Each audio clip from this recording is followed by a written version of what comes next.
안녕하세요. 사연에 빠지다의 DJ 민영입니다. 오늘도 두 가지 사연 준비되어 있는데요. 끝까지 집중해서 잘 들어주시고요. 구독과 좋아요 버튼도 꼭 눌러주세요. 그럼 오늘의 사연 바로 시작해 볼게요. 여러분 안녕하신가요? 저는 나이를 지긋하게 먹은 노인 애청자입니다. 모두가 다 함께 못 살고 가난해서 정말 먹을 게 없어서 쫄쫄 굶다가 사람이 죽기도 하였던 그 시절에 제가 태어났습니다. 참으로 어렵고 힘들었던 시절입니다. 저의 어린 시절을 떠올려보고 지금의 세상을 눈으로 바라보자면 천지가 개벽했다고 밖에는 생각이 안 됩니다. 텔레비전이 집집마다 생겼을 적에도 우리나라 이제 대단하다고 생각을 했었는데요. 어느 날 웬 컴퓨터라는 것이 세상을 바꿔놓으면서 그때부터는 아주 요지경이었던 것 같아요. 손 전화기를 사람들이 들고 다니는 모양새가 너무 신기한 것을 넘어 기술이라는 것이 매우 기특하게 여겨졌다니까요. 제가 그때 동네 아주머니들하고 모여서 우스갯소리로 떠들기를 이렇게 했어요. 더도 말고 덜도 말고 딱 내가 10년만 늦게 태어난 사람이었으면 좋겠어. 세상이 이렇게 살기 좋아지고 기술이라는 게 발전할 줄 알았나? 다들 안 그래? 앞으로 더 희한한 기술이 별게 다 나올 거라고 그러던데요. 아휴, 그럼 나는 10년 말고 20년. 20년은 더 늦게 태어나게 할래. 왜? 아주 그냥 지금 갓 태어난 아기이고 싶다고 하지? 제가 선두로 운을 띄웠더니 동네 아주머니들이 말을 재미있게 받아서 한바탕 왁자지껄했습니다. 그때는 서로 집집마다 과장을 좀 보태서 숟가락 젓가락 개수도 알고 살고 했으니까요. 정이 넘치던 때였죠. 서로의 집에 놀러 갈 때에는 꼭 자기 애들을 데리고 이동하고는 했습니다. 그러면 애들끼리 서로 만나서 좋다면서 떠들고 소리를 지르고, 그런 엄마들은 정신없으니까 밖에 나가서 놀라면서 애들을 내보내고, 애들은 해가 지는 줄도 모르고 온 동네에 골목골목을 다 쏘다니고는 했습니다. 겨울이면 연탄의 가스 때문에 중독돼서 큰일 날 뻔한 집들도 많았죠. 천만 다행히도 저희 집이 살았던 그 동네에서는 사망사고가 안 나왔지만 바로 옆 동네만 해도 일가족이 함께 잘못된 비극도 있었습니다. 연탄재를 제 발로 차고 놀면서 엄동설안에도 돌아다녔던 동네 아이들. 돈이 없어서 연탄을 못 사는 집들도 많았던 시절이었지만 그래도 그 동네에는 대부분의 집들이 연탄을 그럭저럭 잘 구비해놓고 겨울을 났습니다. 남편들의 벌이가 많지는 않아도 어느 정도 안정적으로 들어오는 집이 대다수였기 때문인데요.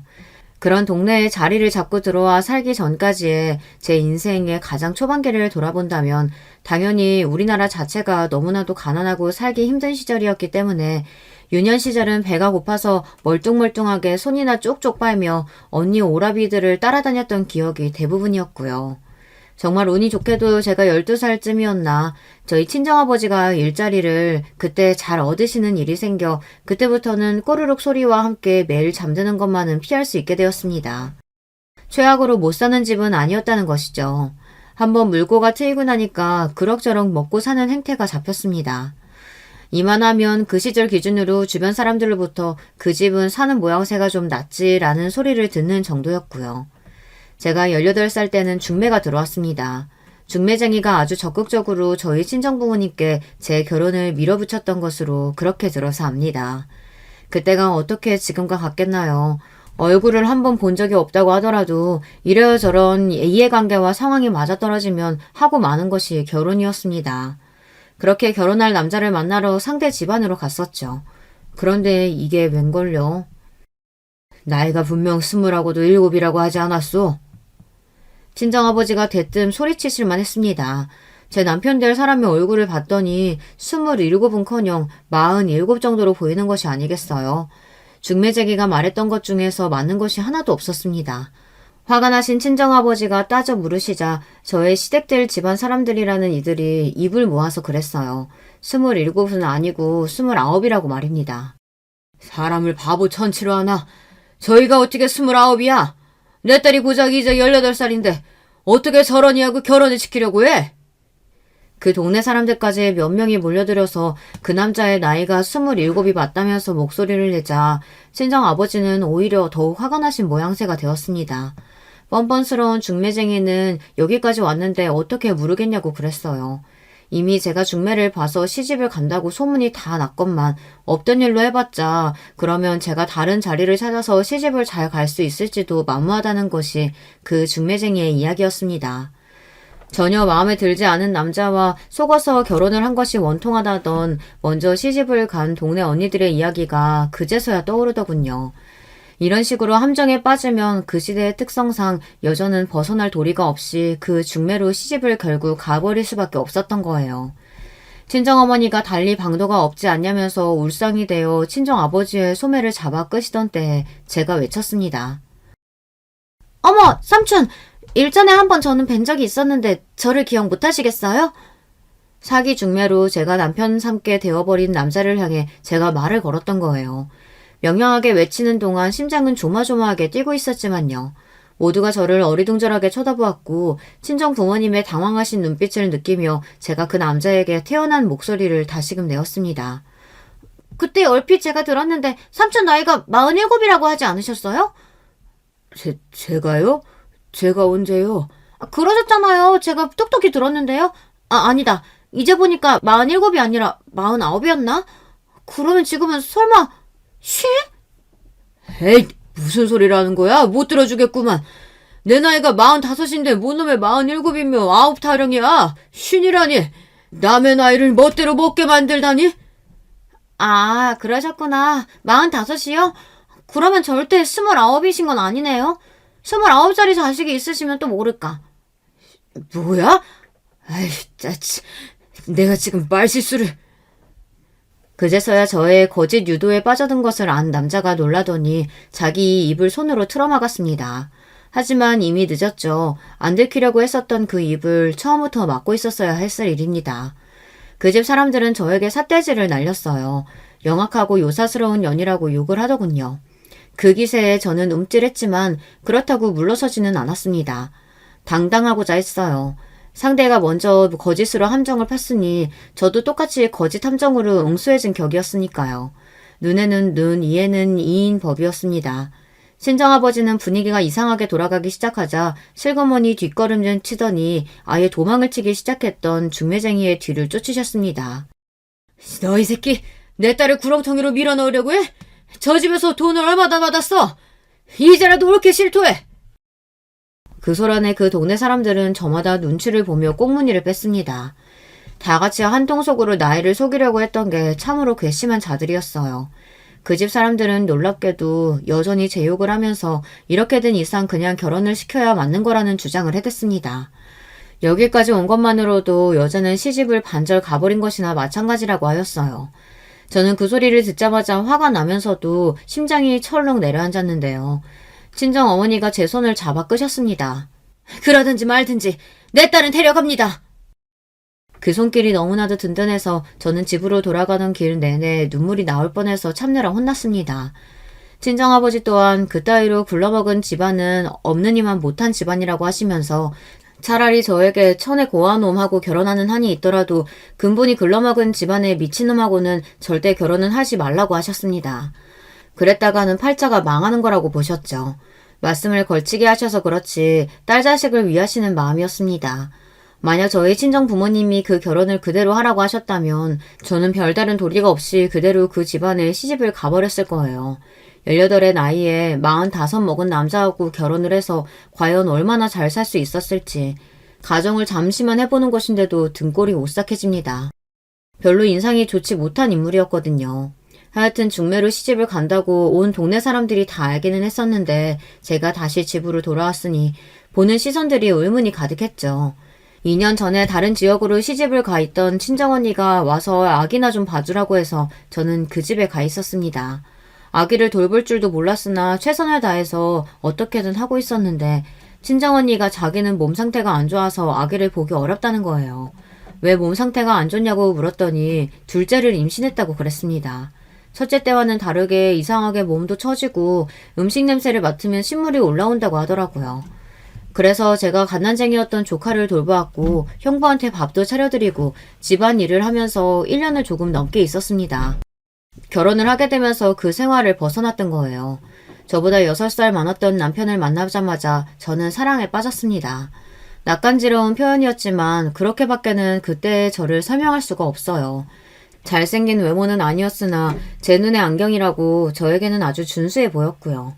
목소리가 크지 않다는 점이나 여자 앞에서 잘난 척을 하려고 으스대는 다른 남자들과는 달리 자기 과시를 하지 않는 성격이 무척이나 제 마음을 사로잡았습니다.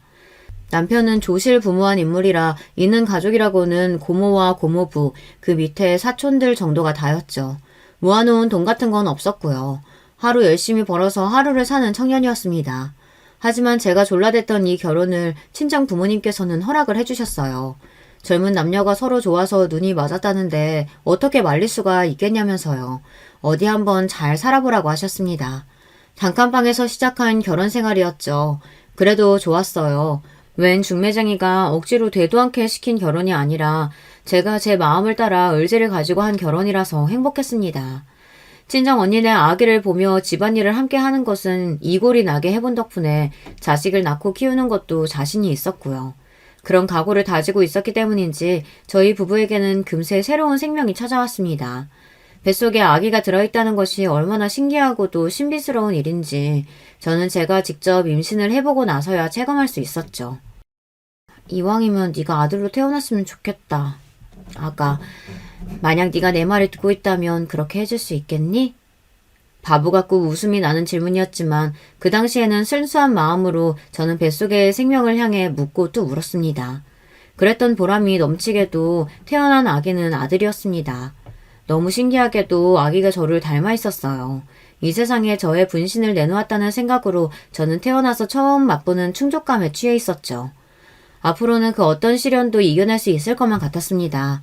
아들까지 낳고 행복하게 잘 사는 저를 보시며 친정 부모님은 제가 결혼을 아주 잘했다고 말씀하셨습니다. 남편 또한 가진 것이라고는 아무것도 없었던 본인이 저를 만나서 행운을 누려 가정을 꾸리고 부모가 될 수 있었다고 말을 하며 저와 결혼한 것이 본인의 인생에서 가장 잘한 일이라고 했어요. 남편은 좀 숫기가 없는 편이었기 때문에 애정 표현이라든지 고맙다는 인사를 겉으로 잘하던 사람은 아니었습니다. 그런 사람이 진실된 눈빛과 목소리로 저와 결혼한 것이 행운이라고 말해주었던 거예요. 너무 행복해서 이래도 되나 싶을 정도였네요. 저와 결혼한 이후에 남편은 항상 성실하게 일을 해왔었고 아들이 태어난 이후에도 더욱 그렇게 살았으나 벌이가 좋은 것은 아니었습니다. 이성과 현실의 괴리가 있었고 모든 노동이 후한 대가를 받는 것은 아니었습니다. 그래서 저희 부부는 정말 필요한 순간이면 저희 친정 부모님께 도움을 요청하며 살았습니다. 이사를 갈 때에도 도움을 받아서 갔었어요. 이때 이사를 간 곳이 바로 정감 넘치게 어울려 지냈던 동네 아주머니들이 많았던 바로 그곳입니다. 남편은 처가의 도움을 많이 받았으니 본인도 더 열심히 해서 돈을 잘 벌어보겠다고 의욕을 끌어올렸고요. 떠들기 좋아하고 모르는 게 없었던 동네 아주머니들이 제 남편 정도면 아주 성실한 남자라고 했어요. 술에 빠져서 살고 뭣도 없으면서 밖에 나가서 폼이나 잡으면서 여자들이나 꼬시고 이러는 유부남들이 많고 이 동네에서도 알고 보면 은근히 널렸는데 제 남편은 개 중에서 아주 괜찮은 축이라고 하였죠. 그 말을 들으면서 겉으로는 아유 그런 게 무슨 소리냐 잘 모르겠다 이랬지만 속으로는 좋았던 것이 본심입니다. 그런데 왜 애를 하나만 낳았어? 맞아. 애를 둘도 아니고 어째 하나만 낳았을까? 부부 금술도 좋아 보이는구먼. 아직 힘 있으면 얼른 낳는 게 어때? 여기서 더 늦어버리면 정말 힘들잖아. 지금이라도 둘째 만들어봐. 저를 향해서 그런 넉살과 오지랖을 부릴 때면 감당하기 힘들기도 했죠. 원래부터 자식은 조금만 낳고 싶었고 하나 아니면 둘을 낳을 생각이었는데 둘째가 얼른 안 들어서길래 그냥 외동으로 키우자 마음먹은 지 오래라고 그런 식으로 항상 둘러대고는 하였습니다. 꽤 친하게 지내던 동네 아주머니들이었으나 그렇다고 해서 자주 그래하고 너무나도 사적인 부분까지 공유하고 싶지는 않았어요. 사실 아들을 낳고 나서 2년째에 둘째 계획이 있었습니다. 남편하고 상의를 했고 이쯤 둘째를 갖는 게 좋겠다고 했었죠. 그런데 둘째가 안 들어섰던 것입니다. 처음에는 그저 소식이 늦네라는 정도였어요. 설마 계속 안 생길 거라고는 상상도 하지 못했으니까요. 그러나 둘째 계획으로부터 1년, 2년, 3년 이렇게 지나가니까 초조해졌습니다. 도대체 뭐가 잘못돼서 아이가 안 생기는 걸까 싶었어요. 그러다 아들이 6살 때 제가 드디어 임신이 되었습니다. 임신 사실을 좀 늦게 알았어요. 배도 잘 안 튀어나왔고요. 그래서였을까요? 학수고대였던 둘째였는데 이 세상에 태어나 보지도 못한 채로 그 불쌍한 생명이 제 뱃속에서 심장이 멈추고 말았습니다. 어미인 제 잘못이었겠죠. 슬픔과 죄책감으로 죽을 것만 같았고 그 이후에는 둘째 욕심이라는 거 버렸습니다. 유산을 하고 나서는 장장 1년 정도는 제가 밤마다 눈물을 흘렸던 것 같아요. 그렇게 하려고 해서 그랬던 건 아니라 저도 모르게 어둠 속에서 자려고 누우면 캄캄하게 눈을 감은 제 뱃속의 세상만 보다 일찍 떠나버린 생명이 떠올라 눈물이 나왔습니다. 어떻게든 정신을 차리고 기운을 차리려고 하며 애를 쓴 끝에 자연스러운 웃음을 되찾을 수 있었고요. 이사를 가서 새로운 곳에 자리를 잡으면서 더욱 새로운 마음으로 일상을 보냈던 것입니다. 숨겨진 슬픔을 모르는 이들이 보기에는 저희 세 가족 무척이나 이상적으로 보였을 테고 남부러울 것 없는 집으로만 생각이 되었을 거예요. 실제로도 저는 지난 슬픔을 뒤로하고서 이제 남편과 잘 지내면서 아들 하나를 열심히 성장시켜가며 그렇게 지내고 있었고요. 그런데 어느 날 갑자기 그 어떤 징조 하나 없었는데 남편이 저한테 진지하게 할 말이 있다면서 그러는 겁니다. 이상하게 느낌이 안 좋았어요. 왜냐하면 남편이 이렇게 군 적이 과거에는 없었으니까요. 아들이 잠자리에 든 시각이었습니다. 제가 남편과 마주 앉았어요. 상준 엄마, 당신도 잘 알지? 내가 뭘 잘 아는데? 안 그러던 사람이 갑자기 이렇게 무게 잡으니까 기분이 영 이상하네. 무슨 일인데 그러는 거야? 우리 동네에서 처자식 두고 바람 피우는 남자들 꽤 있잖아. 글쎄, 있기야 있겠지. 나는 잘 몰라. 모른다니. 내가 그런 남자들이 남자 망신 다 시키는 거라고 하면서 되게 욕했었잖아. 그런 경우 몇 번 됐었는데 기억 안 나? 듣고 보니까 기억이 나기는 하네. 그런데 지금 그 이야기를 왜 하는 거야? 내가 절대 고의로 그런 건 아니라는 걸 설명하고 싶었어. 나도 정말 그러고 싶지 않았는데 내 마음이라는 게 뜻대로 움직여주질 않는다. 내가 절대로 지금 가벼운 마음으로 이러는 게 아니야. 한없이 진지한 진심이야. 한 번뿐인 인생이라면 나는 진정으로 사랑하는 사람이랑 인생을 살고 싶어. 마음? 진정 사랑? 아, 정신없어. 당신 도대체 무슨 소리라는 거야? 당신처럼 영리한 여자가 지금 이걸 이해를 못한다고? 그거 아니잖아. 이해 못하는 척 하는 것뿐이지. 내가 이해한 건 당신이 다른 여자를 만나고 있다는 거야. 그럼 이게 맞아? 바람이 난 거야? 그런데 불장난처럼 다른 여자들을 후리고 다니며 재미로 하룻밤씩 즐기는 다른 남자하고는 다르게 당신은 지금 한없이 진심이라는 뜻이야? 내가 이해한 게 설마 맞는다는 거야? 그래, 맞아. 미안하게 됐어. 저는 남편하고 결혼해서 사는 동안 단 1초도 외도를 의심한 적이 없었어요. 심지어는 생각조차 해본 적이 없었고 당연히 제 남편 또한 그럴 것이라는 사실을 믿어 의심치 않았습니다. 아예 의심을 해본 적이 없었기 때문에 남편의 이야기가 우선 확연하기보다는 믿어지지 않았어요. 어이가 없고요. 이게 정말 현실이 맞나 싶었습니다. 나는 잘 모르겠어. 당신이 지금 어쩌자는 건지도 모르겠고 사랑하는 여자가 생겼다고? 그걸 나한테 알아달라는 거야? 그래서 이러는 거야? 이미 말했잖아. 나는 이제 내가 진정으로 사랑하는 사람하고 살고 싶어. 그럼 나하고는 이제 같이 안 살겠다고? 당신은 날 안 사랑해? 그럼 여태까지는 다 뭐였어? 우리가 부부니까, 결혼을 했으니까 그냥 계속 그런 관계였을 뿐이야. 처음에는 당신을 열렬히 사랑해서 결혼한 건 맞아. 그건 정말이야. 과거에는 날 사랑했지만 지금은 아니라는 거네. 당신 제정신으로 이러는 거야? 사랑이 어떻게 꺼지지 않는 불꽃이겠어. 은은하게 남아있는 불씨도 사랑이야. 익숙함도 사랑이야. 당신이 지금 부르짖는 진정한 사랑? 그거야말로 잠시 활활 타오르고 난 뒤에 볼품없이 식어 꺼져버릴 불꽃일걸? 그건 내가 그 사람하고 같이 살아보기 이전에는 모르는 거지. 떨어져 있으면 애절하고 애틋하고 계속 같이 있고 싶은 그런 사람하고 나는 평생을 살아야 맞는 거라고 생각해. 미쳤어. 정말. 당신 완전히 미친 거야. 원래 안 이랬던 사람이잖아. 어쩌다가 이렇게 된 거야? 대체 그 여자가 뭔데, 어? 그 여자 어디가 그렇게 좋은 건데? 착해. 뭐라고? 착해? 그게 다야? 나는 당신 눈에 천하의 못된 년인가 봐? 그 사람은 당신하고 달라. 착하고 순수해.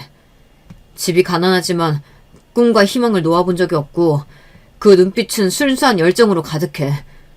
바라만 보고 있으면 나도 영원한 청춘일 것만 같아. 그 사람 입에서 돈 얘기가 나오는 걸 나는 본 적이 없어. 돈? 당신 말 잘했다. 돈. 내 친정의 덕을 그렇게 왔으면서 어떻게 나를 이렇게 배신할 수가 있어? 여기에 이사 왔을 때까지만 해도 당신은 분명히 더 열심히 해서 나 호강시켜주겠다고 그랬잖아. 자식한테 떳떳하고 자랑스러운 아빠가 되겠다고 했었잖아. 처가에 보답하고 싶다고 그랬었잖아. 그런데 왜 이렇게 변한 거야? 그 여자도 당신 유부남인 거 알아? 처자식 있다는 것도 알기나 해? 응, 다 알아. 내가 이야기했어. 그래도 당신하고 만나겠다고 한 거야? 그 여자도 정말 미친년이구나. 말 함부로 하지 마. 처자식이 멀쩡하게 있는 남자를 건드려? 그 가정을 깨트려 놓겠다고? 그런 생각을 한 여자가 어떻게 제정신일 수가 있어? 어떻게 그런 여자를 보고서 당신은 착하고 순수하다는 소리를 하냐고. 말이 안 된다는 거 당신 스스로도 알지 않아?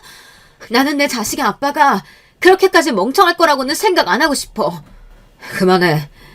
사랑이라는 감정은 막을 수 있는 게 아니야. 사랑은 그 자체로 나쁘다고 말할 수 없는 거야. 상순 엄마, 나는 이제 나의 진짜 사랑을 찾아서 행복해지고 싶어. 당신 하나 행복해지겠답시고 선혜식을 불행하게 만들어? 하지만 이대로라면 내가 불행하니까 행복을 찾고 싶을 뿐이야. 당신은 정말 이기적이구나. 자기 자신이 1순위인 사람이었어. 자식한테 아빠로서 미안하지도 않니? 자식 볼낯은 있고!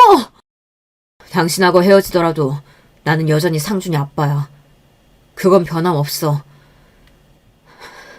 살면서 지금처럼 혼란스러운 적은 없었어.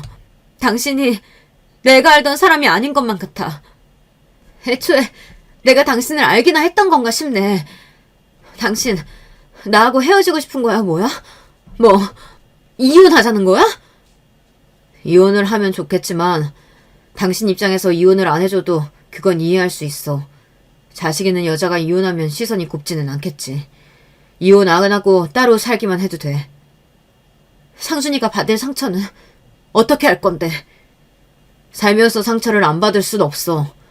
상준이는 성격이 워낙 의젓하니까 잘 극복하겠지. 어떻게 아빠가 돼서 자식한테 그럴 수가 있어? 나는 정말 이해가 안 돼. 당신이 이렇게까지 이기적인 사람이라는 걸 몰랐다는 게 스스로 믿을 수가 없을 뿐이야. 결혼한 이후로 그날이 가장 끔찍한 밤이었습니다. 제 남편이 더 이상 저를 사랑하지 않고 다른 여자와 살고 싶다고 하는 이 상황 자체가 너무나도 비참했어요. 왜 결혼 같은 걸 했을까 싶었습니다. 옛날에 중매쟁이한테 속아서 사기 결혼을 당할 뻔했다가 빠져나왔을 때 그때 제 인생에 결혼은 없는 것이라고 못을 박았어야만 했는데 후회가 막심했습니다. 남편의 역겨운 불륜 고백을 듣고 나니까 더 이상 동네를 돌아다니는 것도 마음이 불편해서 하기가 싫어졌습니다. 부끄럽고 민망해서 동네 아주머니들을 볼 낯조차 없었습니다. 나중에 다시 이야기를 하고 매듭 짓자고 해놓고서 저와 남편은 차가운 살얼음판 위를 살살 걷는 생활 중이었습니다. 아들에게 이야기를 꺼내는 것이 우선이었는데 그게 이루어지지 않고 있었죠. 그런데 아들에게 이야기를 해주려고 드디어 마음을 먹었던 어느 날이었습니다. 해줄 말이 있다고 불렀는데 아들이 먼저 저에게 이러더군요. 저는 아버지가 정말로 미워요. 그 순간 숨구멍이 막혀오는 것만 같았습니다. 아들은 이미 다 알고 있었던 것이에요. 넘겨지는 것이냐고 그렇게 조심스레 물어봤더니 아들이 놀라운 대답을 해줬습니다. 사실 그날 남편의 더러운 속내를 털어놓았던 그날 밤에 자다 깬 아들이 대화를 엿들었던 거예요. 안다는 티를 내지 않고서 묵묵히 며칠을 보낸 아들이 안쓰러웠습니다. 아들은 자기보다 다른 여자를 선택한 아빠라면 필요 없다고 말했어요. 그렇게 말하는 아들의 눈빛에는 받은 상처가 가득했습니다. 남편이 집을 나간다고 하면 붙잡을 도리가 없으니까 이혼을 해야 할지 말아야 할지 그게 관건이라서 이 시기에 친정 부모님께 실토를 하고 말았습니다. 딸을 위해 사기 중매 결혼을 깨뜨리셨던 분들답게 그 시대 분들치고는 정말 깨어있으신 분들이었어요. 친정아버지는 저에게 이혼을 하라고 하셨습니다. 맞박에 이혼했다고 새기는 것도 아닌데 뭐가 대수냐. 그렇게 정신머리 덜 떨어진 놈하고 계속 부부라는 이름으로 인생 헛사는 게 더 지옥이지. 그래, 네 아버지 말이 맞다. 이혼하고 1원 한 장까지 다 네 몫으로 챙기면 돼. 조강지쳐 버리고 금쪽 같은 아들 자식 버리고 그래 놓고서 어디 잘 먹고 잘 사나 보자. 아마 벼락 맞아서 뒤질 거다. 사실 두 분 다 많이 놀라시고 당황하신 게 보였어요.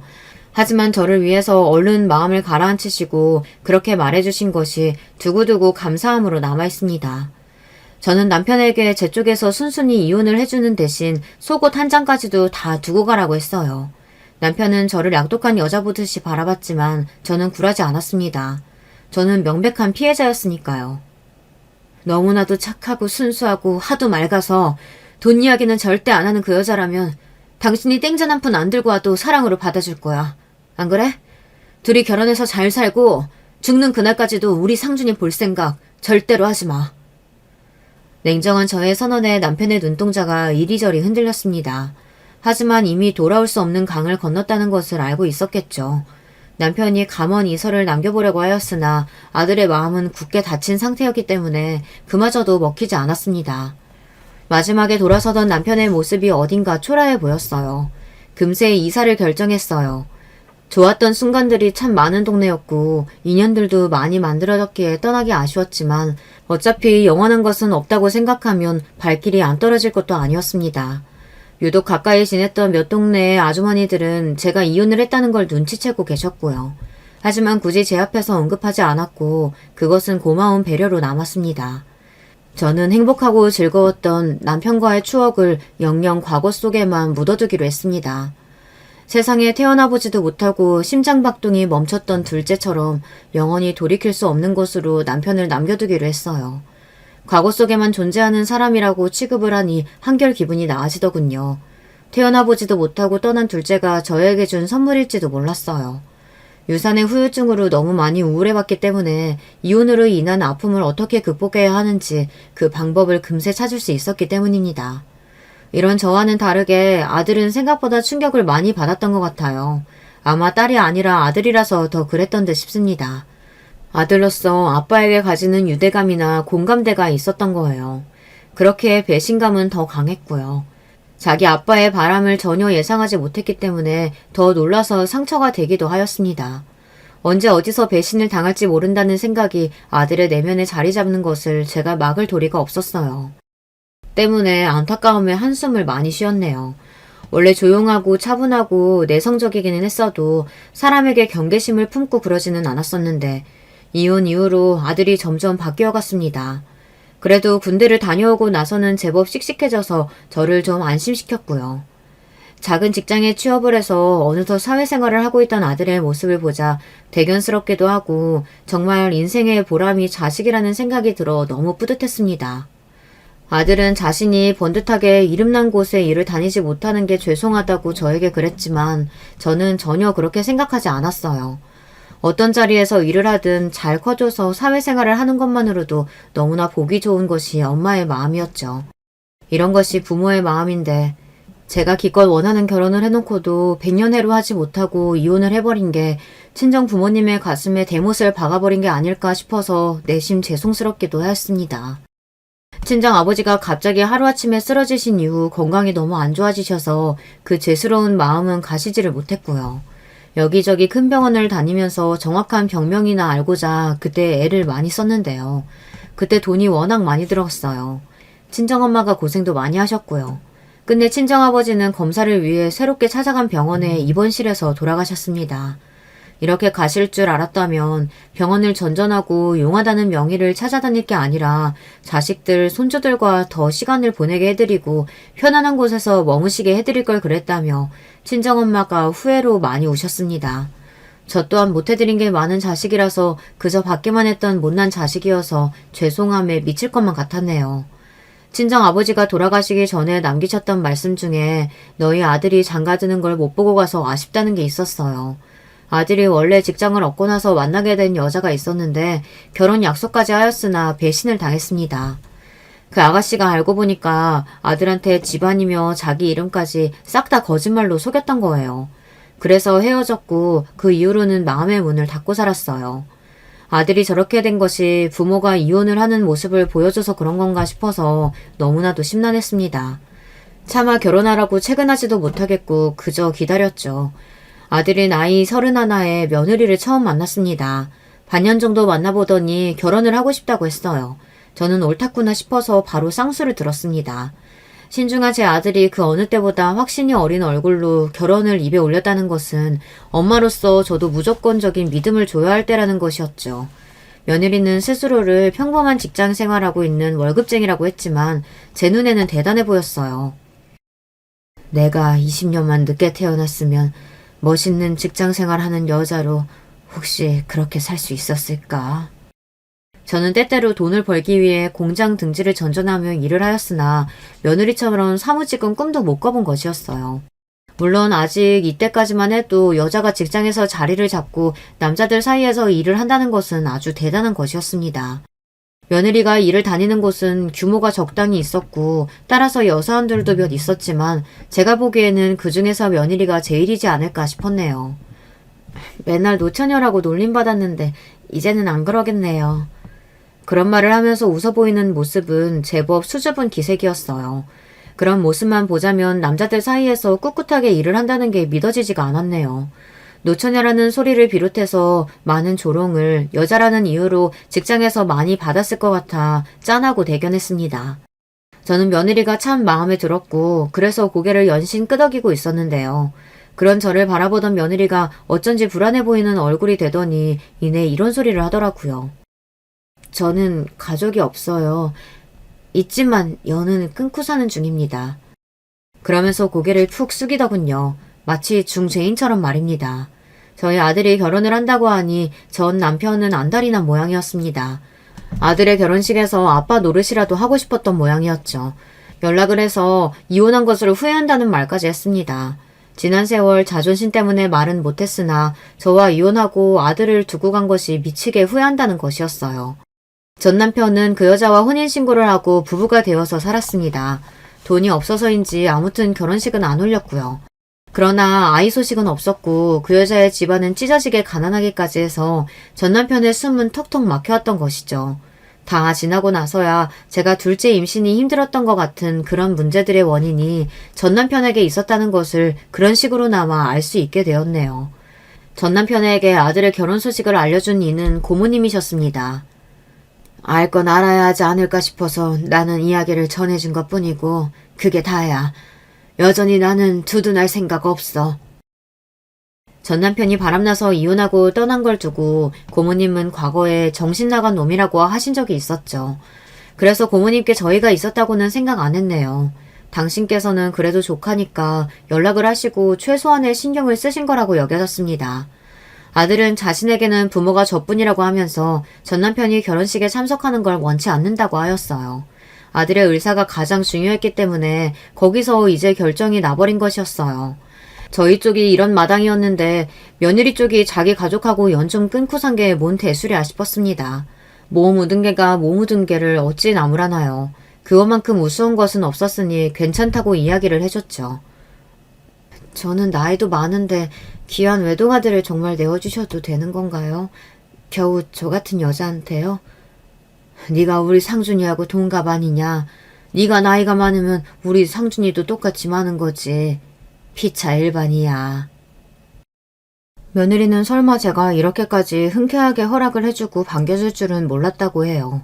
그러면서 눈물을 훔쳤습니다. 며느리는 부모이되 부모라고 하기 어려운 사람들 아래에서 태어나 자란 모양이었어요.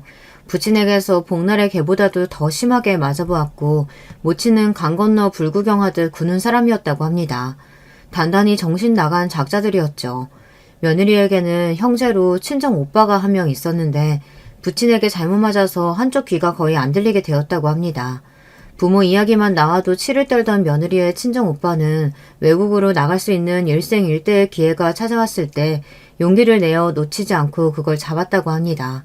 미국에 갔다는 것만 알고 그 이후로는 그 어떤 소식도 들어본 적이 없다는 소리를 며느리는 덤덤하게 늘어놓았습니다.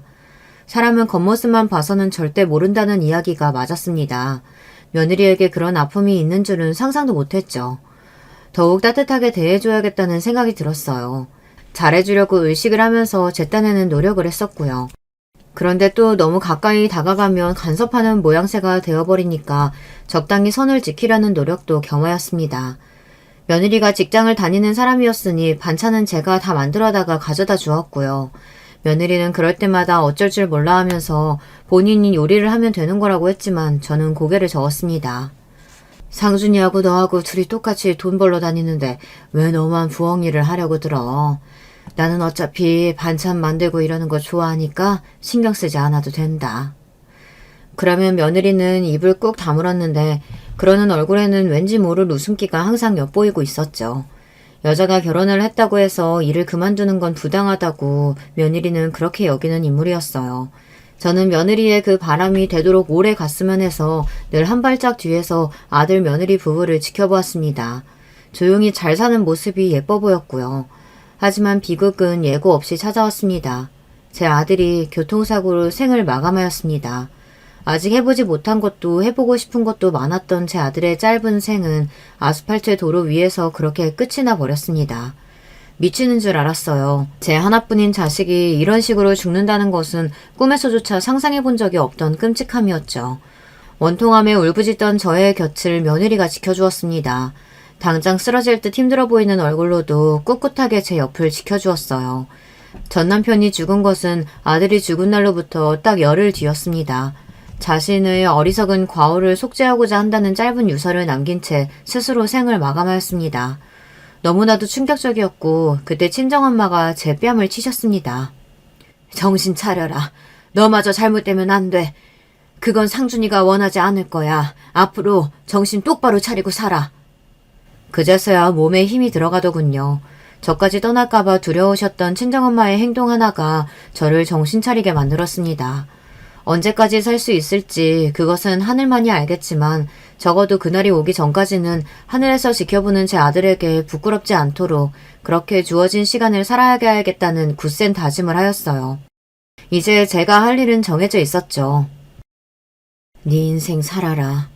이제 아무 남자도 안 만나겠다거니 내 옆에서 평생 며느리 노릇 하겠다거니 그런 거 다 집어치워.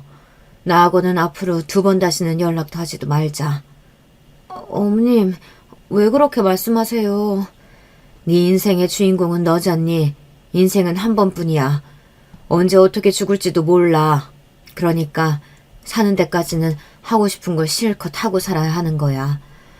무엇보다 너는 아직 젊잖아. 네 자신에게 당당한 인생을 살아.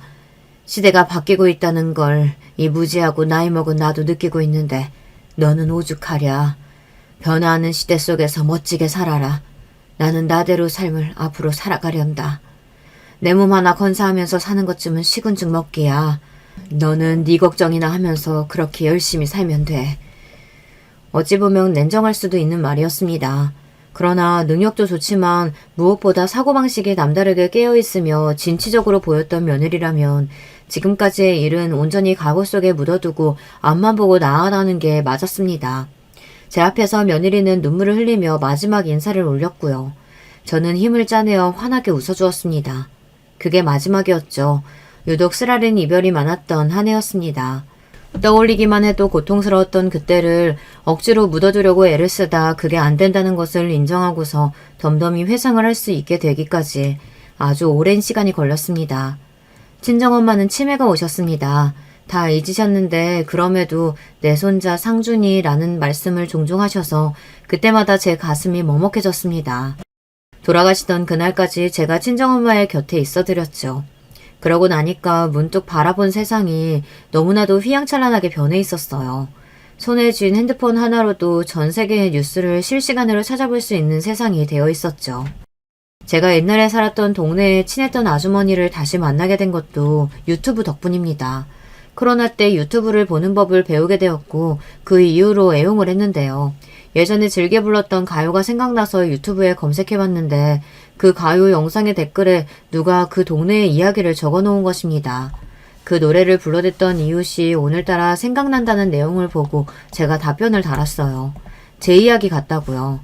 그랬더니 그 댓글의 주인이 놀라서 다시 댓글을 또 달았고 그러면서 서로 확인한 뒤 실제로 만났습니다. 제가 친하게 지냈던 분이 맞았어요.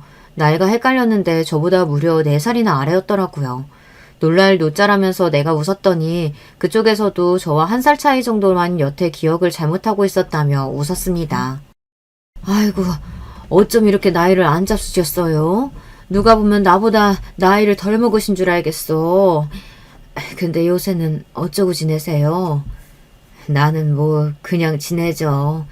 부끄럽지만 돈을 좀 벌어보고 싶어서 노인들이 하는 소일거리 알바를 해왔고요. 그마저도 지난달부터는 뭐가 없네요. 건물에 청소를 하러 들어갈까 싶은 생각만 있어요. 나를 안 받아줄 것 같아서 그게 문제죠. 어머, 그러세요?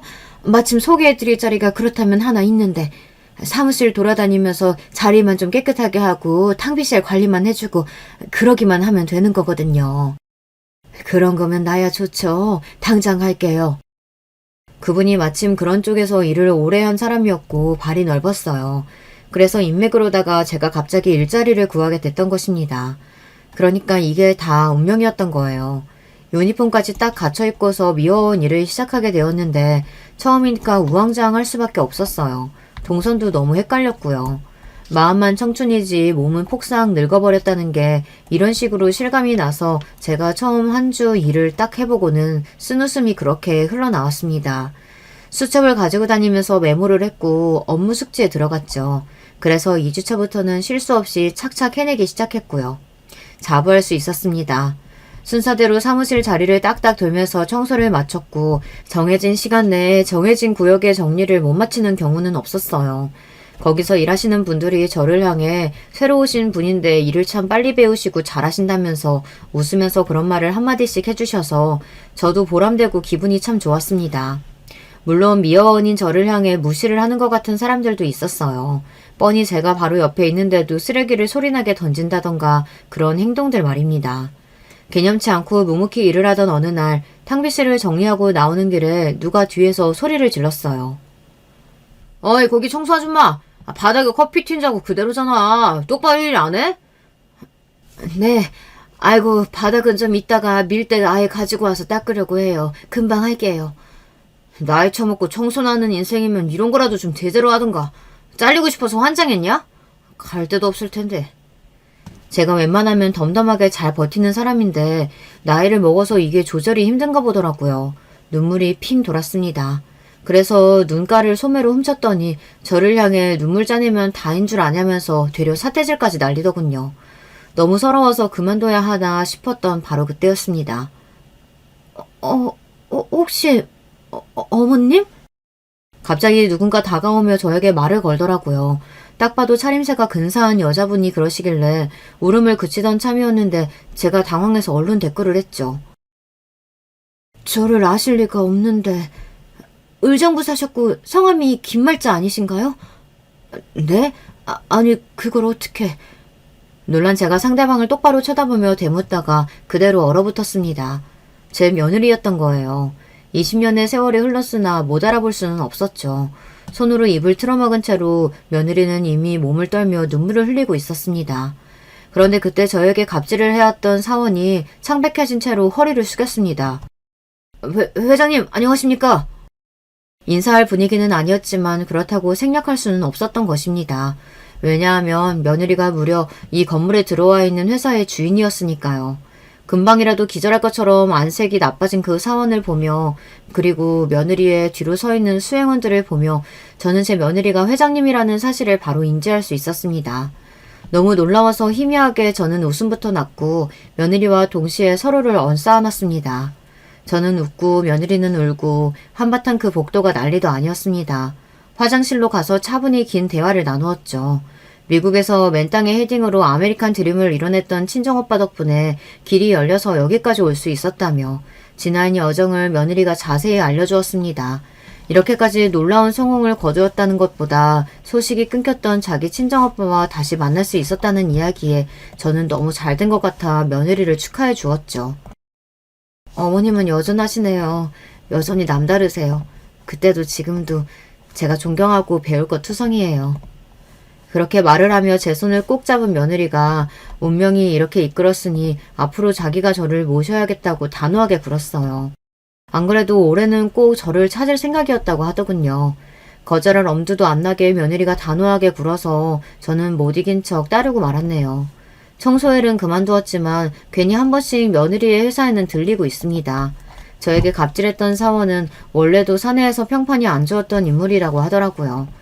결국 자진퇴사를 하였고 저는 추억이 가득한 옛 동네의 인연들을 더 찾아서 만나게 됐고 같이 컴퓨터 수업을 다니면서 즐겁게 지내고 있답니다. 여러분, 두 번째 사연 시작하기 전에 좋아요, 구독 꼭 눌러주실 거죠? 그럼 두 번째 사연 바로 시작하겠습니다. 안녕하세요. 저는 서울 사는 60대 남성입니다. 다들 평온한 일상 보내고 있으세요? 저는 인생이 뭐가 이렇게 다사다난한지 모르겠습니다. 원래 한치 앞을 모르는 게 인생이라는데 유독 그 말이 와닿는 사건이 얼마 전에 발생했어요. 오늘은 그 사건에 대해 제보하려고 합니다. 그동안 마음고생이 심했었거든요. 이제는 어느 정도 다 해결됐고 또 통쾌하게 마무리돼서 용기를 내보려고 합니다.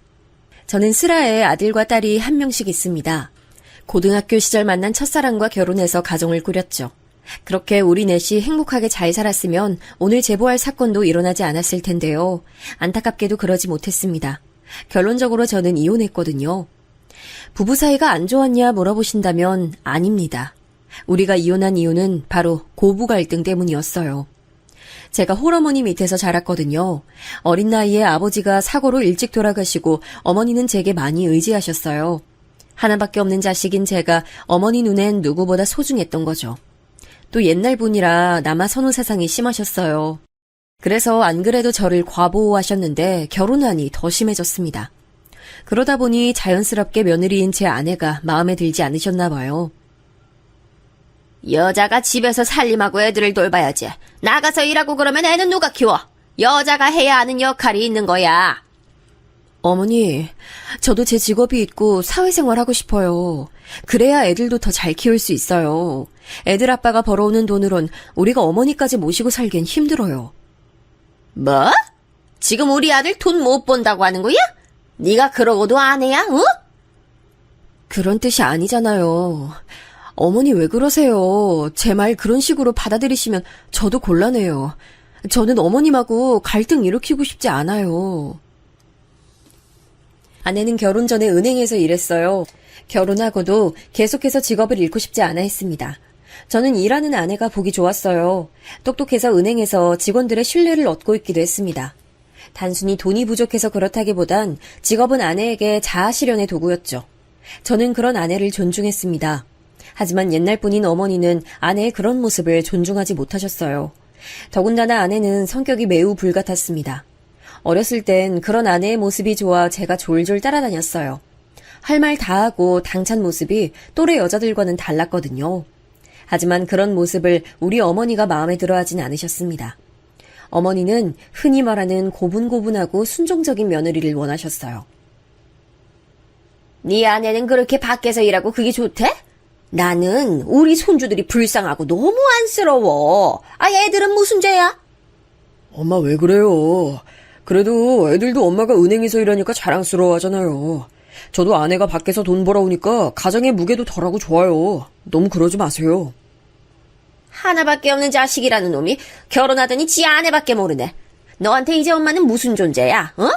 아유, 내가 서러워서 아주. 아이고, 나도 그냥 내 남편 따라가련다. 아유 엄마 그만하세요. 이제 곧 와이프 와요. 오늘만이라도 제발 무사히 지나가요. 저도 중간에서 어머니와 아내를 조율하느라 얼마나 힘들었는지 몰라요. 서로 첫사랑이고 워낙 오래 본 사이라 부부 사이 문제는 전혀 없었어요. 저는 아내의 당차고 활발한 모습이 좋았고 아내는 제가 차분하고 말수가 적다고 좋아했습니다. 하지만 어머니의 시집살이는 날이 갈수록 심해졌어요. 아내와 제가 아무 문제가 없어도 아내는 너무 괴로워했습니다. 제가 중간에서 말리면 우리 어머니는 괘씸하다고 아내에게 더 행패를 부리셨죠. 나 진짜 이대로는 안 되겠어. 우리 이혼하자. 당신이 싫은 것도 아니고 우리 애들 책임지기 싫은 것도 아니야. 근데 이혼 안 하면 내가 더는 못 살겠어.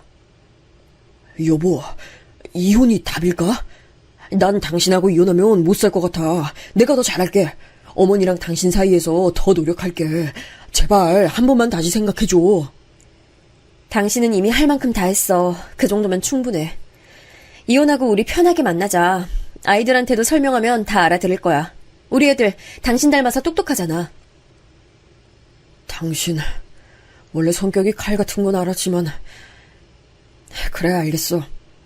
당신 마음이 그렇다면 나도 더 강요할 생각은 전혀 없어. 아내는 이렇게 살다가는 본인이 더 힘들어진다며 끝내 이혼을 요구했습니다. 그렇게 저는 눈물을 흘리며 이혼하게 됐어요. 이혼하고 아들은 제가 키우고 딸은 아내가 키우기로 했습니다.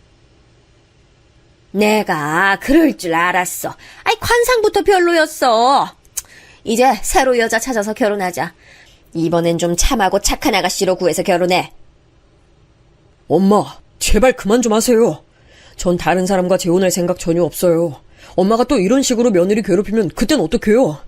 저 너무 괴로워요. 이제 제 인생에 결혼은 없어요. 어머니는 아내를 계속해서 험담하며 제가 재혼하길 바라셨습니다. 하지만 저는 끝내 재혼하지 않고 그대로 아들을 홀로 키웠어요. 물론 아내 말대로 우리는 이혼하고도 서로 교류를 많이 했습니다. 아이들도 자유롭게 아내 집과 우리 집을 드나들었죠. 저와 아내도 오히려 떨어져 사니까 더 애틋해지기도 했습니다.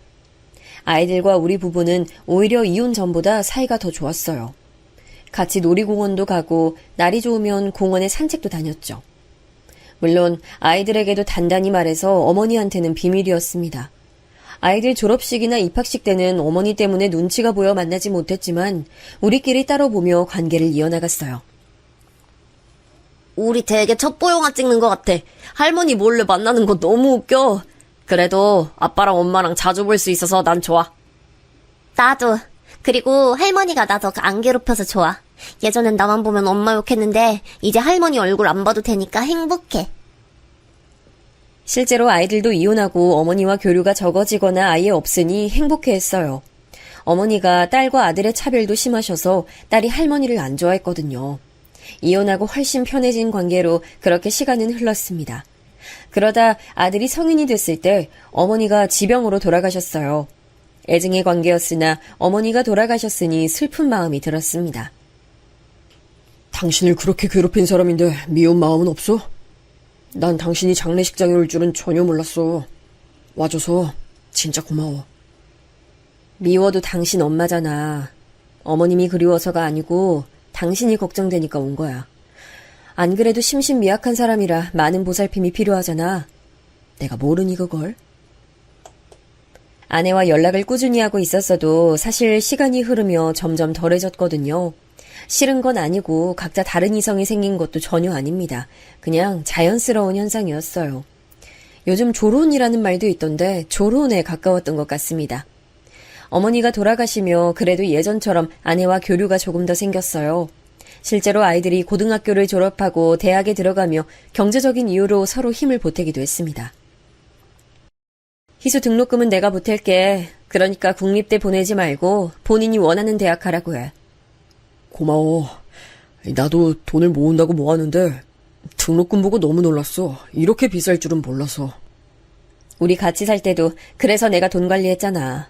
당신은 가만 보면 사람은 착한데 좀... 됐다. 아무튼 돈 관련해서 모르는 거 있으면 언제든지 물어봐. 알겠지? 아내는 경제적인 것부터 생활 전반적인 부분에 대해 많은 도움을 줬어요. 아내의 화끈한 성격 덕분에 저는 이혼한 상태여도 많은 도움을 받았습니다. 그리고 아이들이 자라 어느새 결혼할 나이가 됐어요. 우리가 이혼했어도 교류가 많았잖아요. 그래서 아이들의 정서적인 부분에 대해 결핍은 전혀 없었다고 확신해요. 서로 아들도 아내에 대해, 딸도 저에 대해 얘기하는 것에 거리낌도 없었습니다. 그래서 아이들도 안정적으로 잘 자라줬어요. 대학도 둘 다 명문대에 입학했죠. 제가 아이들한테 바라는 것은 딱히 많지 않았습니다. 그냥 자기한테 맞는 사람 만나서 행복한 결혼 생활을 하길 바랐어요. 물론 그러면서 우리 어머니 같은 시부모나 처가댁을 만나지 않길 바랐죠. 아들의 결혼식이 먼저였는데 서류상으로는 아내와 제가 이혼했어도 결혼식에는 둘 다 들어갔어요. 이건 딸 결혼식 때도 마찬가지였죠. 실제로 아내와 저는 상견례도 같이 했고 웃으면서 우리 관계에 대해 대놓고 사돈 앞에서 언급하기도 했어요. 그래서 오히려 우리 집은 시집살이가 전혀 없을 거예요. 마음 놓고 결혼시키셔도 됩니다. 귀한 딸, 귀하게 대접할게요. 아휴, 그렇다면 저희도 다행이죠.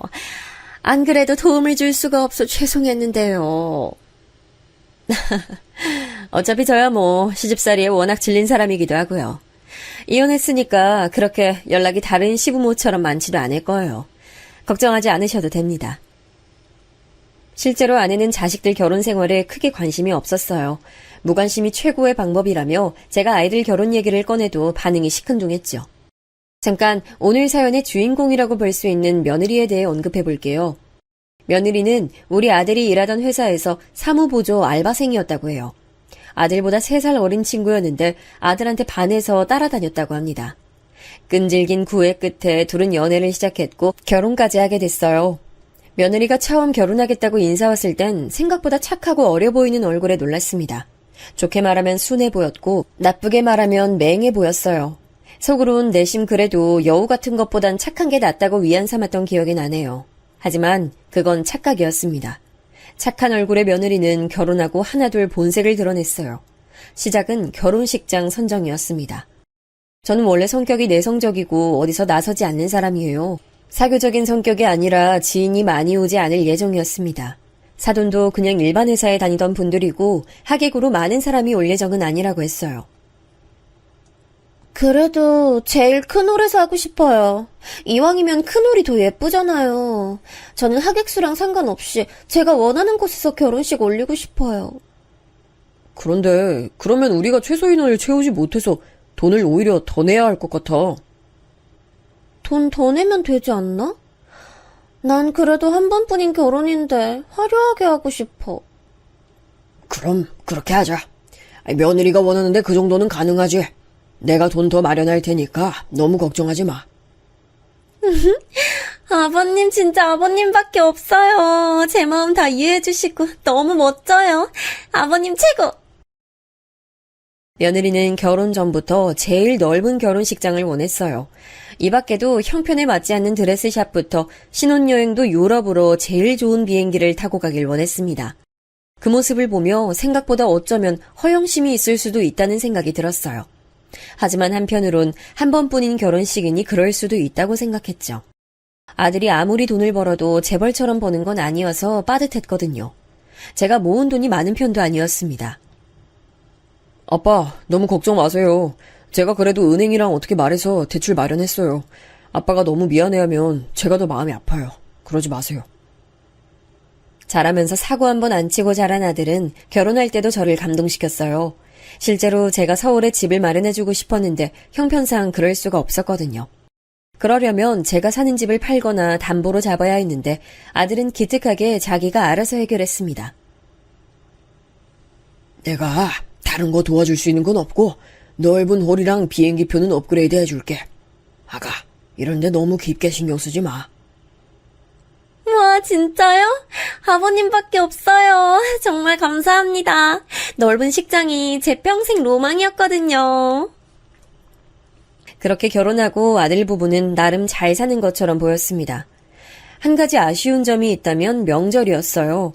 저는 아내와 이혼하고 또 어머니가 돌아가시며 명절을 지내지 않았거든요. 아들과 둘이 살 때는 그냥 서로 쉬는 날이라고 생각했죠.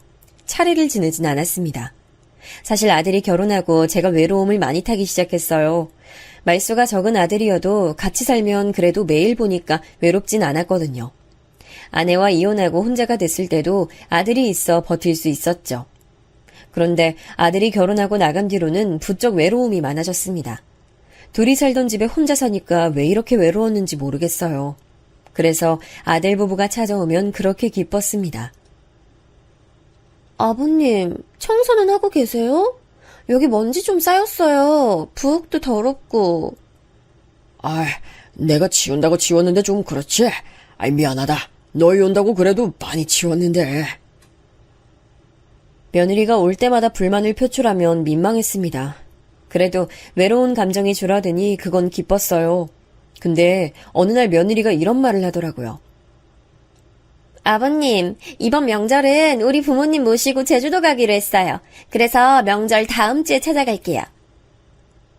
아, 그래? 알겠다. 조심히 다녀오렴.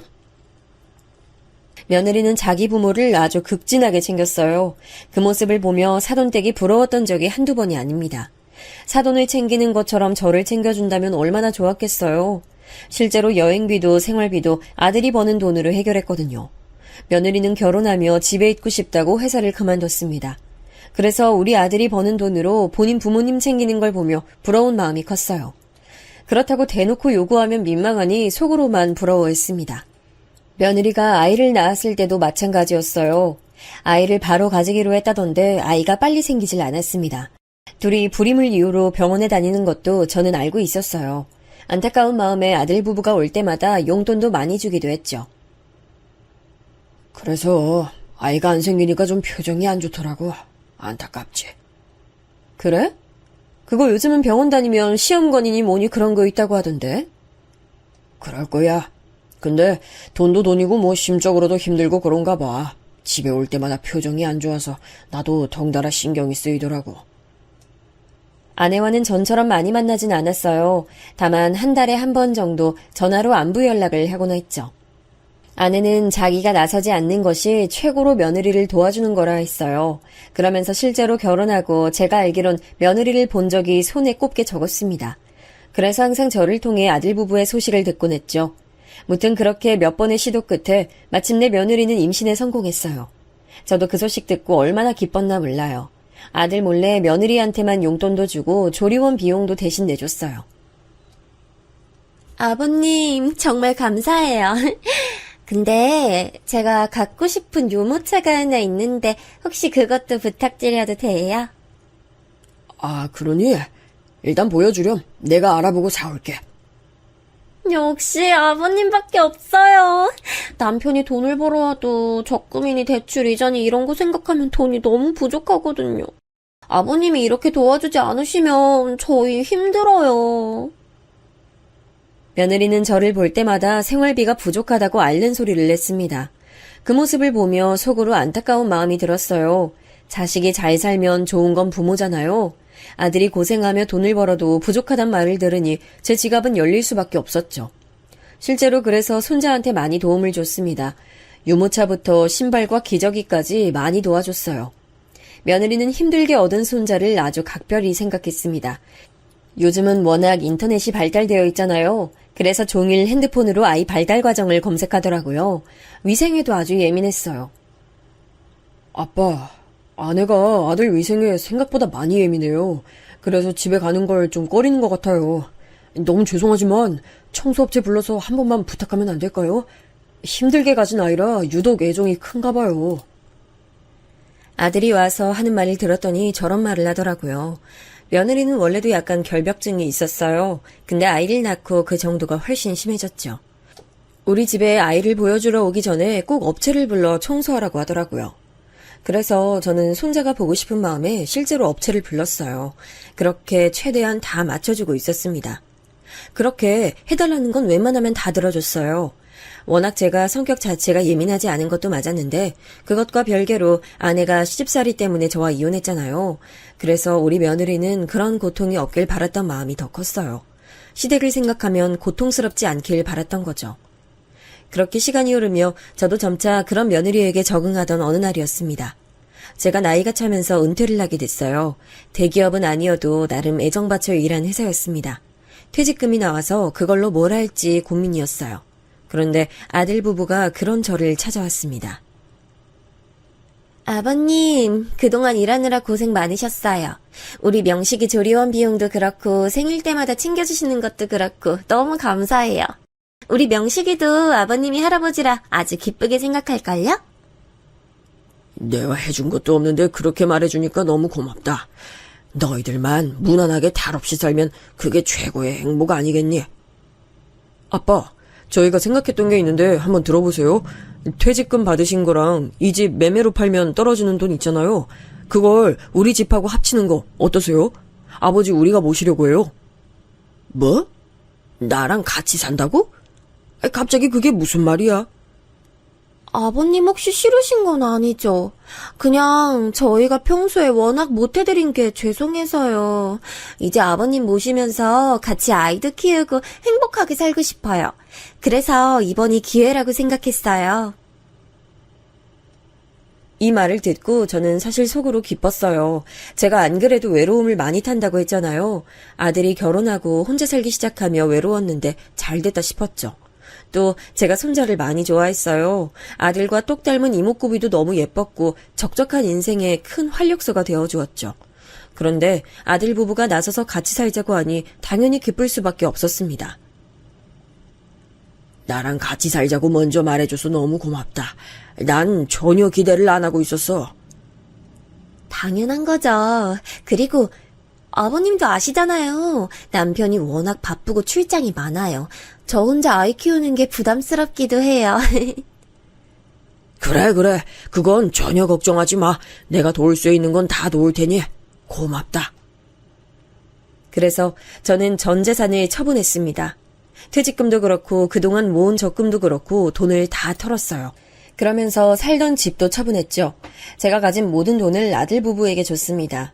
그러면서 아들 부부는 살던 집을 팔고 제 돈을 보태서 서울에 있는 학군 좋은 동네로 이사 갔어요. 며느리가 손자 교육에 관심이 매우 많아서 학군을 되게 중요하게 여겼거든요. 이사 간 아파트에서 저와 같이 살게 됐는데 처음엔 마냥 좋았습니다. 회사도 은퇴하니 제가 더 외로울 거라 생각이 들어서 한동안 우울했었거든요. 근데 이제 아들도 매일 볼 수 있고 무엇보다 손자를 매일 원하는 만큼 볼 수 있어서 좋았습니다.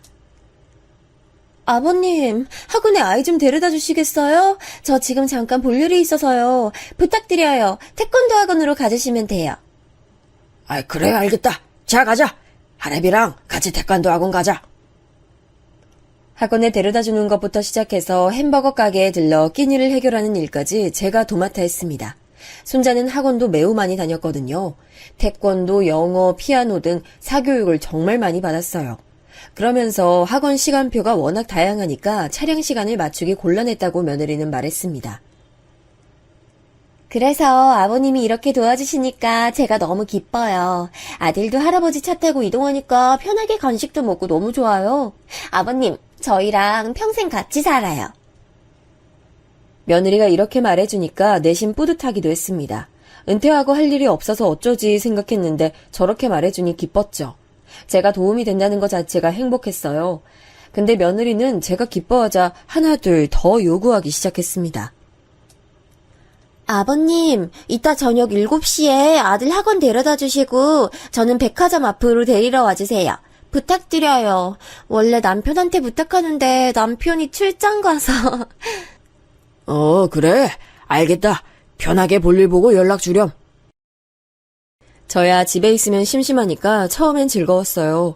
그런데 이런 일이 반복되며 개인 용무를 볼 때도 저를 이용하기 시작하니 약간 기분이 이상했습니다. 하지만 실제로 며느리 말처럼 아들은 출장 다니느라 바빴어요. 며느리 혼자 아이를 키우는 게 얼마나 힘들겠어요. 그래서 저도 많이 도와주려고 애썼죠. 그러다 사건이 하나 터졌습니다. 그날은 유독 더운 여름이었어요. 손자를 태권도 학원에서 데리고 나와 영어 학원에 데려다 줘야 했죠. 근데 손자가 너무 덥다고 아이스크림을 사달라고 하더라고요. 그래서 잠깐 갓길에 차를 세우고 아이스크림을 사오라고 카드를 줬습니다. 근데 손자가 아이스크림을 살 생각에 신이 났는지 달려가다 자전거와 부딪혔어요. 아이고, 괜찮어? 이게 무슨 일이야? 안 다쳤어? 학생은 괜찮아요? 자전거를 타고 오던 중학생과 부딪힌 손자는 길거리에 앉아 엉엉 울기 시작했어요. 저도 급하게 손자에게 다가가다 넘어져서 무릎에서 피가 났습니다. 하지만 손자가 먼저였어요. 나 아빠, 엄마 보고 싶어, 엄마. 저는 하는 수 없이 며느리에게 전화를 걸었고 이 소식을 들은 며느리는 바로 달려왔어요. 그리고 저에게 크게 화를 내기 시작했습니다. 아버님, 제가 아들 맡기는 이유가 잘 봐달라는 의미였는데 이렇게 다치게 하시면 어떡해요? 저 너무 속상해요. 아버님한텐 손자잖아요. 어디 다치지 않게 봐달라는 게 그렇게 힘들어요? 미안하다. 애가 덥다고 아이스크림을 사달라고 해서 그냥 내가 미안하다. 일단 빨리 병원 가요. 애 상태가 말이 아니잖아요. 속상해. 이게 뭐야?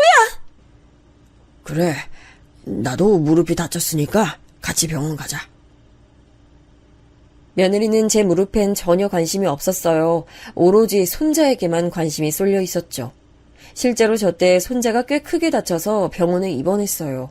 아직 어린아이라 뼈가 약해서 경과를 지켜봐야 한다고 했죠. 의사에게 그 말을 듣고 저도 너무 미안했어요. 마침 그때 아들이 또 지방에 출장을 가서 며느리가 더 속상해했습니다. 그리고 이 사건 이후로 며느리는 저에게 쌀쌀맞게 변했어요. 사실 원래도 그렇게 다정한 편은 아니었는데 확실히 변했습니다. 저 사건이 일어나기 전에도 제가 화장실을 쓰면 유난히 저에게 뭐라 하긴 했었어요. 아버님이 화장실 사용하시면 화장실 제가 청소할 때 힘들어요. 그러니까 깨끗하게 써주셨으면 좋겠어요. 그리고 밥 드신 후에 설거지 하신 것도 아버님이 하면 제가 꼭 한 번 더 하거든요. 처음 할 때 제대로 해주세요. 그래, 미안하다. 내가 더 노력할게. 이런 일들이 많았습니다. 그런데 손자가 다친 후로는 저에게 더 노골적으로 말하기 시작했어요. 아버님, 여기 지금 화장실 사용하셨죠? 변기 커버에 소변 튀었잖아요. 제가 몇 번을 말해요? 아버님, 제발 조심해주세요. 혼자 사용하시는 화장실 아니에요. 미안하다. 내 눈엔 안 보여서 몰랐어. 내가 지금 청소할 테니까 화내지 말고 가서 쉬어. 아버님이 청소하셔도 제가 또 해야 한다고 했잖아요. 안 그래도 속상한데, 진짜 저한테 왜 이러시는 거예요? 아버님 때문에 제가 할 일이 몇 배는 더 생기잖아요. 저 진짜 너무 힘들어요. 며느리가 너무 대놓고 저렇게 말하니까 당연히 눈치가 보였어요. 그래서 한숨을 푹푹 쉬는 며느리의 손에서 청소도구를 가져갔습니다. 물로 몇 번을 닦았는지 몰라요. 그리고 며느리를 불러 청소를 다 했다고 했습니다. 아버님, 저기 물때가 아직 안 지워졌어요. 저거 안 보이세요? 제대로 안 지우면 곰팡이도 피고... 아니에요. 제가 할 테니까 나오세요. 그래서 제가 처음부터 하겠다고 한 거잖아요. 아니다. 미안해. 내가 다시 할게. 노안이 와서 그런가 눈이 너무 침침해서 어쩔 수가 없었네. 결국 저는 화장실 청소 검사를 4번이나 받았습니다. 나중엔 락스 냄새에 기절할 것 같았죠. 구역질이 나고 머리가 멍했어요.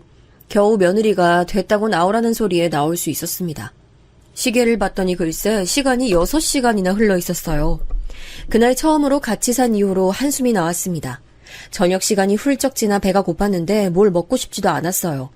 심지어 며느리는 저에게 저녁을 먹으라는 소리도 하지 않았죠. 출장 간 아들이 유독 보고 싶던 날이었습니다. 이 뒤로 며느리는 조금씩 태도가 더 노골적으로 바뀌었어요. 손자가 다친 이후에 더 심해졌는데 사실 며느리는 예전부터 그런 모습이 보이긴 했습니다. 제가 애써 아니라고 생각하려고 했던 거지 같이 사는 것을 좋아하는 눈치는 아니었거든요. 아까 말했듯 결벽증이 있었어요. 아버님은 수저 은색으로 되어 있는 거 쓰시면 돼요. 그리고 수건은 남색이 아버님 수건이에요. 아셨죠? 이렇게 처음부터 말하긴 했거든요. 손자가 다친 후로는 말이 조금 더 세게 변했을 뿐이었죠. 아버님, 제가 이 반찬통은 손자가 먹는 과일통이니까 건들지 말아달라고 했잖아요. 계속 말했던 건데 아버님이 드시면 우리 아들은 뭐 먹어요? 이제 손자 과일까지 드시려고요? 미안하다. 내가 너무 배가 고파서 그랬어. 이런 며느리는 아들이 집에 오면 태도가 돌변했습니다. 처음엔 같은 사람이 맞나 싶었어요. 아버님, 제가 갈비찜 좋아한다고 하셔서 만들었어요. 한번 맛보세요. 아까 요리하면서 간 봤더니 맛이 좋더라고요. 와, 아빠 좋겠어요. 며느리가 이렇게 시아버지가 좋아한다고 갈비찜도 해주고. 이런 며느리 어디 가서 찾아요. 그쵸? 찾으려고 해도 못 찾아요. 그렇지. 우리 며느리가 참 잘해줘. 돈 버느라 출장을 자진해서 다니는 아들에게 제가 어떻게 사실을 말했겠어요. 말하면 오히려 저 때문에 둘 사이가 나빠질 수 있으니 어쩔 수 없었죠. 며느리가 앞뒤 다르게 행동하던 게 마음에 들지 않아도 저만 참으면 될 일이라 그렇게 넘겼습니다.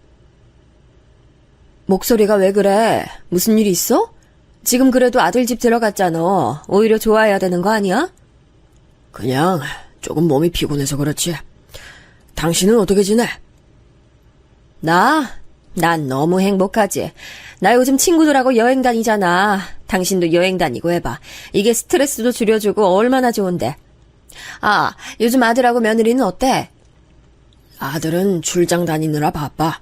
출장 가면 수당이 더 나오니까 일부러 다니더라. 며느리도 뭐 생활비 때문에 힘들어하긴 하는데 그거 빼면 괜찮아. 원래 그때가 돈이 많이 들긴 하지. 우리도 애 키울 때 돈 많이 썼잖아. 아무튼 알겠어. 다음 달에 또 연락할 테니까 기운 내고. 알겠지? 아내와는 여전히 한 달에 한 번은 연락하고 지냈어요. 시간이 맞으면 얼굴이라도 볼 텐데 아내는 워낙 자기 삶을 열심히 사는 사람이라 자주 볼 수 없었습니다. 그런데 어느 날 또 하나의 사건이 터졌어요. 며느리가 그날은 손자를 제게 맡기고 친구를 만나고 온다고 하더라고요. 마음 놓고 다녀오라고 했는데 손자가 갑자기 닭볶음탕을 먹고 싶다고 했어요. 할아버지, 나 닭볶음탕 먹고 싶어. 이거 말고, 이거 유부초밥 말고 닭볶음탕 먹고 싶어. 손자의 말에 저는 하는 수 없이 장을 보러 갔어요. 손자 손을 잡고 다치지 않게 조심히 다녀왔죠. 거기까진 문제가 없었어요. 제가 요리를 잘하는 편은 아니거든요. 그래서 아내에게 전화를 걸었는데 아내가 받지 않았습니다. 급하게 딸에게 전화해서 도움을 요청했어요. 아빠, 아주 오빠네 집에서 살더니 살림꾼 다 됐어. 저번 보니까 청소하는 법도 알더라? 이제는 닭볶음탕까지 만들어? 주부로 취업한 거야? 오늘은 갑자기 애가 먹고 싶다고 해서 그렇지. 이번 기회에 배워서 나중에 너네 집 가면 해줄게. 웃겨. 진짜? 알겠어. 일단 내가 쭉 부를 테니까 받아 적어. 딸의 도움으로 겨우 요리를 완성하고 조리기만 하면 되는 단계였어요. 기다리는 동안 손자에게 이제 몇 분 후 완성되니 화장실에 가서 손을 닦고 오라고 했죠. 할아버지! 에이, 나 넘어졌어! 아파! 어떡해!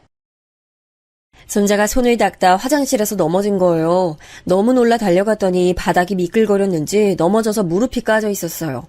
그런 손자를 달래고 나왔습니다. 겨우 달래서 소파에서 연고를 바르고 있었는데 며느리가 집에 들어왔어요. 아니, 이게 무슨 냄새야? 아버님, 지금 뭐 하세요? 어머, 무릎은 또 왜 그래요? 엎친 데 덮친 격이라는 말은 이럴 때 쓰는 거 맞죠? 너무 당황해서 아무 말도 나오지 않았습니다. 열심히 딸한테 물어 만든 요리는 다 타서 부엌이 연기로 가득했어요. 손자에게 신경 쓰느라 음식이 타고 있는 줄도 몰랐던 거죠. 그렇게 며느리의 눈치를 보며 겨우 설명하기 시작했어요.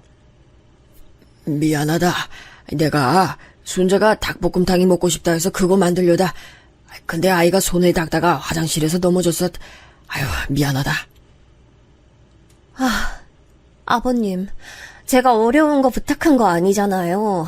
그냥 아이 봐달라고 했던 건데 이렇게 하시면 어떡해요? 진짜 냄비는 다 태우고. 미안하다.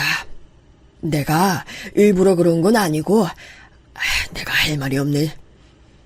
저 냄비 심지어 제가 사서 한 번도 안 썼어요. 진짜 너무 속상해. 도대체 아버님하고 같이 산 이후로 되는 게 없잖아요. 그래도 그런 식으로 말하면 내가 조금 속상하다. 아가, 내가 일부러 그런 게 아니잖니? 저도 속상해요. 아버님하고 같이 살면서 제가 스트레스를 너무 많이 받아서. 저 냄비 꼴도 보기 싫으니까 혼자 다 드세요. 알겠다. 아이 다친 것도 미안하다.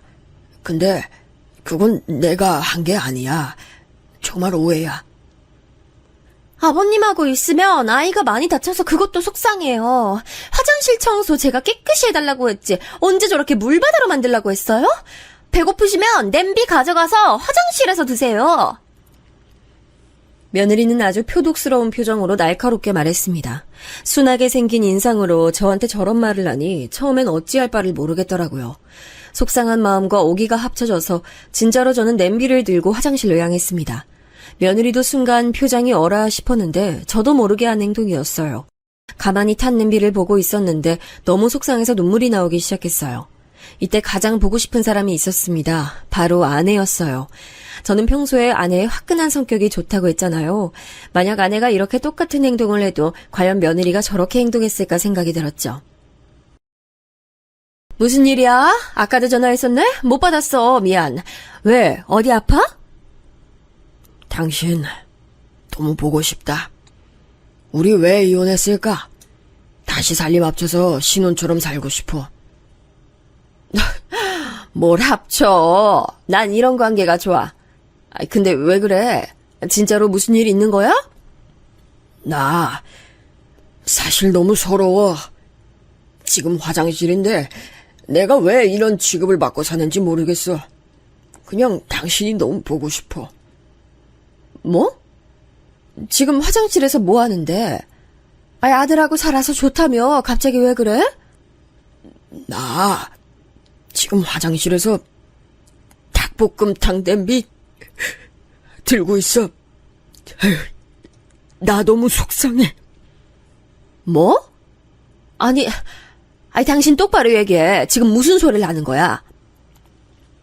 저는 서러움에 눈물을 흘리며 그동안 있었던 모든 일을 아내에게 말하기 시작했어요. 아내는 가만히 제 말을 끝까지 다 들어줬습니다.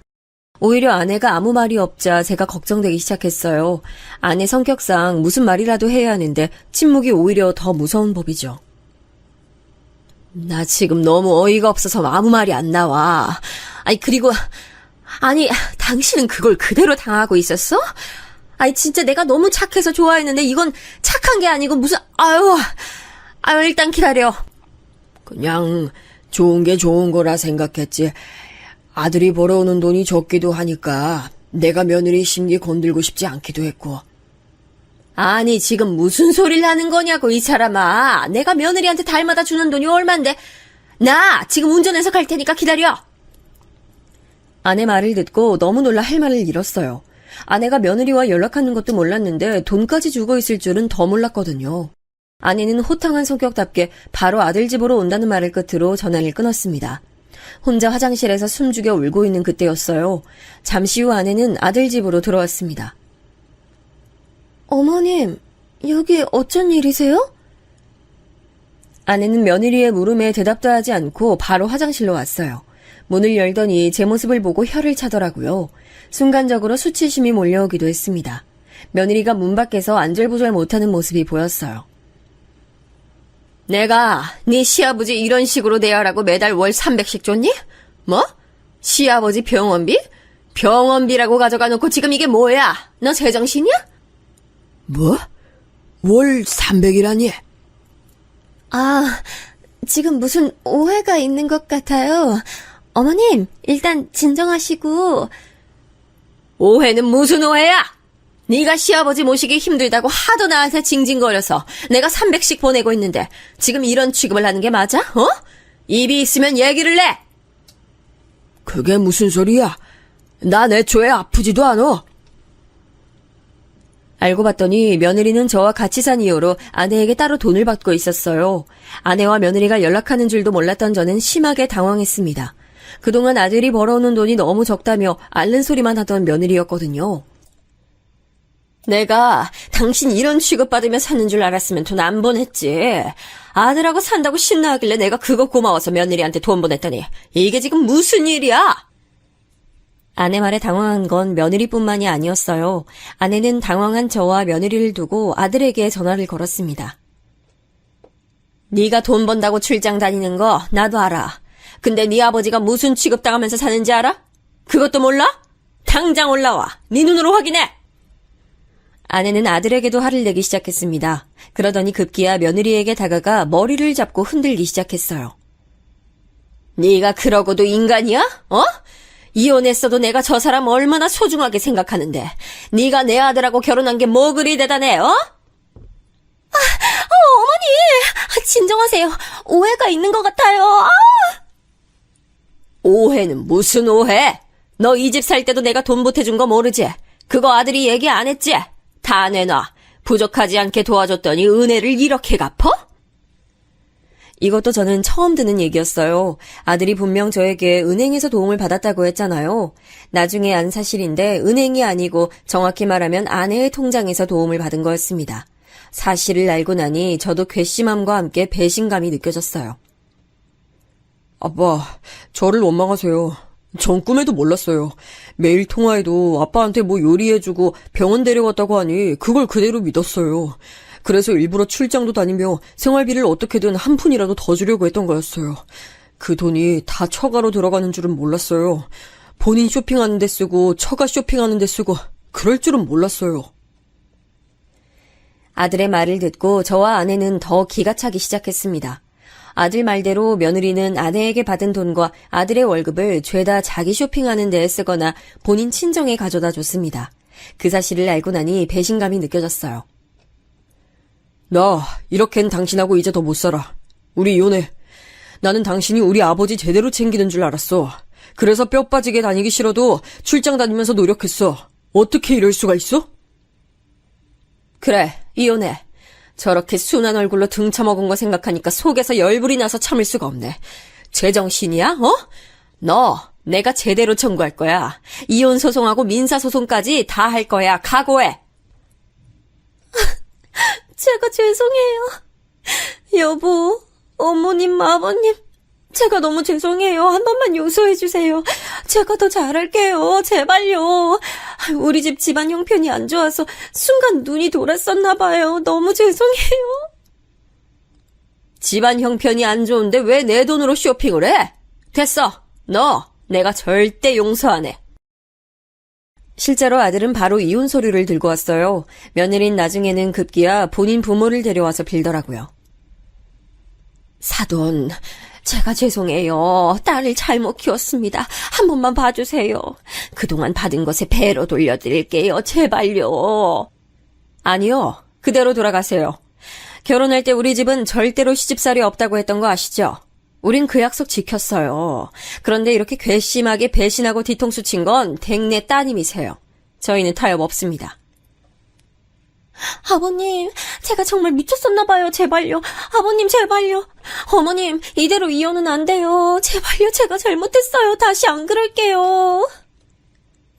아내 말대로 며느리와 사돈이 아무리 빌어도 봐주지 않았어요.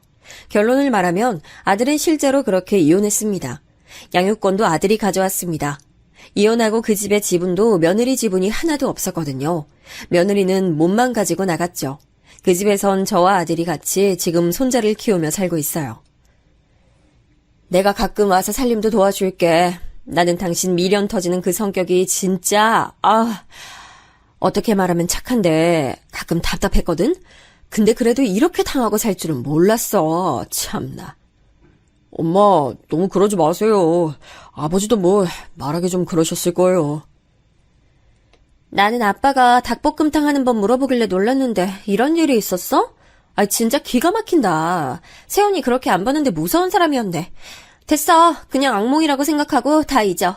우리끼리 이제껏 지냈던 것처럼 행복하게 살자. 딸의 말대로 저희는 지금 우리 가족끼리 교류하며 행복하게 살고 있습니다. 아내와 제가 재혼했는지 궁금하시죠? 재혼은 하지 않았어요. 아내는 자유로운 본인의 삶을 존중받길 원하는 사람이거든요. 혼자 은행 다니며 재테크하며 사는 게 본인 낙이라고 하더라고요. 그래서 서로의 삶을 존중하며 잘 살고 있습니다. 여기까지가 제게 일어났던 사건이에요. 쭉 쓰면서 다시 한번 아내에게 고마움을 느껴요. 어릴 때 만나서 도움만 받으며 살았는데 앞으로는 제가 갚아나가야 할 것 같아요. 제 사연 들어주신 여러분도 정말 감사합니다. 이번 일로 저도 성격 고치려고 노력해보려고요. 그럼 모두 행복하세요.